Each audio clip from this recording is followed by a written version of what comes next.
নমস্কার বন্ধুরা, কল্পনার রসনা ঘরে সবাইকে স্বাগত। গরমের দিনে আমরা সবাই কিন্তু একটু হালকা পাতলা মাছের ঝোল খেতে ভালোবাসি। তোমাদের সাথে সেরকমই একটা মাছের ঝোলের রেসিপি শেয়ার করব, আমশোল। এটা একটা সাবেকি রান্না, খুব সহজেই আমি কিভাবে আমশোল বানাই সেটাই তোমাদের সাথে শেয়ার করব। আমশোল বানানোর জন্য শোল মাছ তো লাগবেই। আমি 6 পিস শোল মাছ ভালো করে ধুয়ে পরিষ্কার করে নিয়েছি। মাছগুলোতে আমি স্বাদ অনুযায়ী নুন দিয়ে দিলাম আর হাফ চামচ হলুদ গুঁড়ো দিয়ে দেবো। নুন আর হলুদ মাছগুলোর গায়ে ভালো করে মাখিয়ে নেব। তারপরে মাছগুলো আমি আধ ঘন্টার জন্য রেখে দেব। আর মাছের ঝোলে আমি যেই সবজিগুলো দেব দেখো, একটা আলু কেটে রেখেছি, 3টে সজনে ডাঁটা, কয়েক টুকরো বেগুন, 4 টুকরো আম আর 5টা কাঁচা লঙ্কা। তোমরা এখানে বেগুন সজনে ডাঁটা স্কিপ করতে পারো, শুধু আলু আর আম দিয়েও করতে পারো ঝোলটা। গ্যাস অন করে কড়াইতে সর্ষের তেল গরম করতে দিলাম।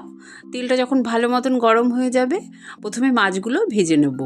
আমি মাছগুলো দিয়ে দিলাম।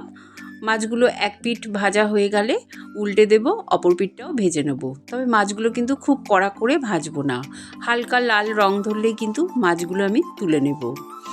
মাছগুলো আমার ভাজা হয়ে গেছে, আমি একটা প্লেটে তুলে নিলাম। ওই তেলেই ফোড়নে দিয়ে দিলাম 1/4 চা চামচ সর্ষে আর 1/4 চা চামচ কালো জিরে।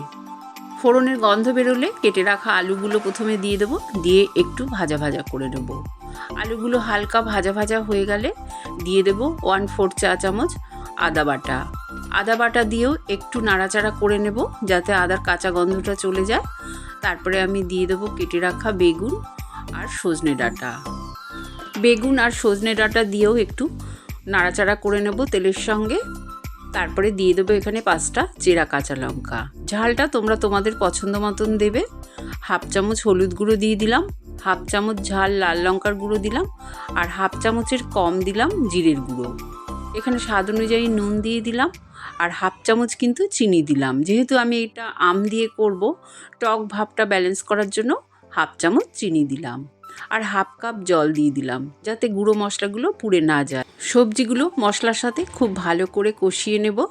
তারপরে গ্যাসের ফ্লেমটা কমিয়ে ঢাকা দিয়ে কিছুক্ষণ রেখে দেব, যতক্ষণ না আমার সবজিগুলো মজে যাচ্ছে।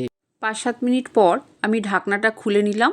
দেখো আমার আলুগুলোও গলে গেছে আর সজনে ডাঁটা বেগুনও গলে গেছে। এবার আমি আমের টুকরোগুলো দিয়ে দেবো। আম কিন্তু আমি অর্ধেক ব্যবহার করেছি, কারণ আমটা খুব টক। তোমরা যে যেমন টক পছন্দ করবে সেই অনুযায়ী আম দেবে। আবার খুব বেশি টক হলেও কিন্তু ঝোলটা ভালো লাগবে না। আমের টুকরোগুলো দিয়েও একটু মশলার সাথে কষিয়ে নেব। তারপরে আমি দিয়ে দেবো গরম জল। আমি এখানে ঝোলটা একটু বেশিই রাখবো, সেই জন্য আমি 2 গ্লাস গরম জল দিয়ে দিলাম। ঝোলটা যখন খুব ভালো করে ফুটে উঠবে, তখন আমি ভেজে রাখা মাছগুলো দিয়ে দেবো। এখানে জলটা তোমরা তোমাদের পছন্দ মতন দেবে, যে যেমন ঝোল পছন্দ করবে।